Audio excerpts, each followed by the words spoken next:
Agora nós vamos nos focar para realidades que são do interesse do nosso teresinense, porque há 10 dias das eleições em primeiro turno, nós vamos abordar aqui no seu jornal O Dia News assuntos importantes para a nossa população.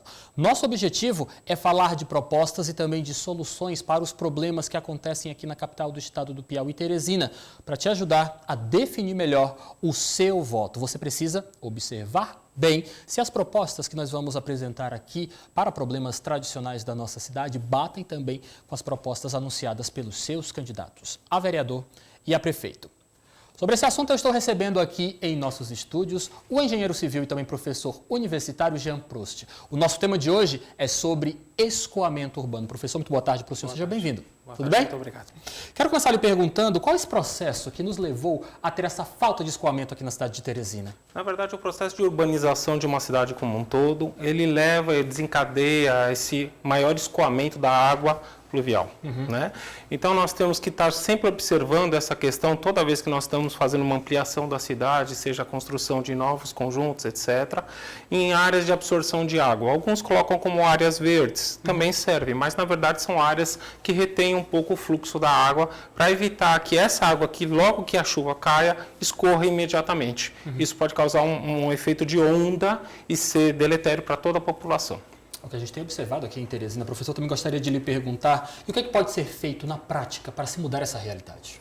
Olha, na verdade, é através de políticas públicas e através da educação. Nós sempre citamos essas duas questões. As políticas públicas para dar a gestão, o direcionamento de como devemos atuar e como não devemos atuar, até coloco nisso, e a parte de educação, de conscientização da população sobre a parte de realmente ocupação dos lotes e não urbanização de áreas que são propensas à inundação, como, por exemplo, áreas de várzeas de rios, que devem ser preservadas para evitar até problemas a posteriori, como o exemplo do Rio Poti, do Parnaíba, que nós temos aqui.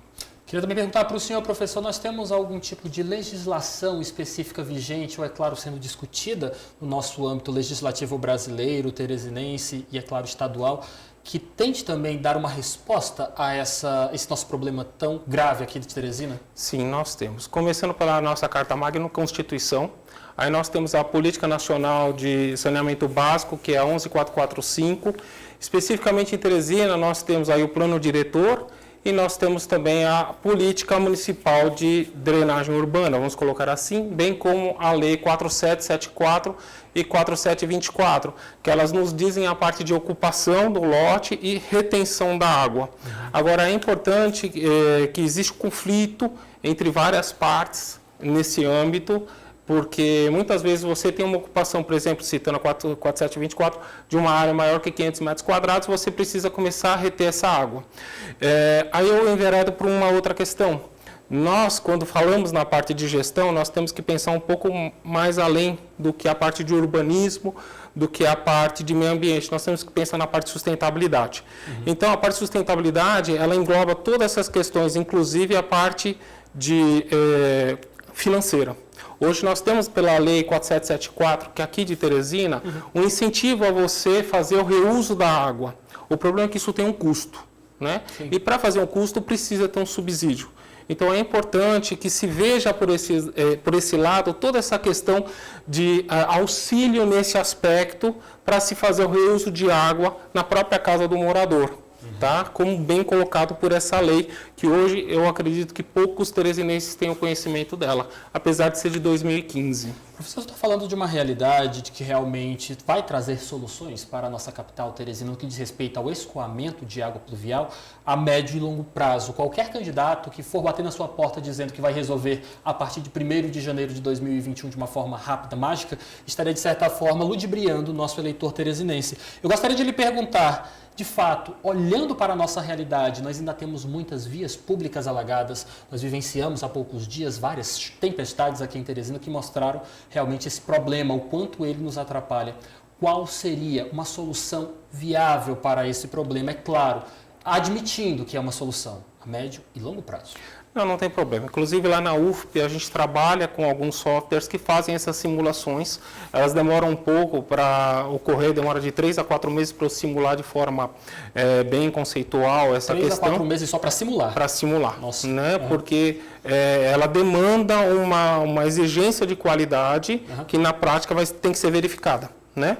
Então o que nós estamos fazendo? Nós percebemos que hoje, para atender de forma emergencial essa questão, nós temos não um instrumento, mas vários instrumentos. O que muita gente conhece são as galerias, mas na verdade existem outros, como reservatórios de acumulação, que são chamados de piscinão.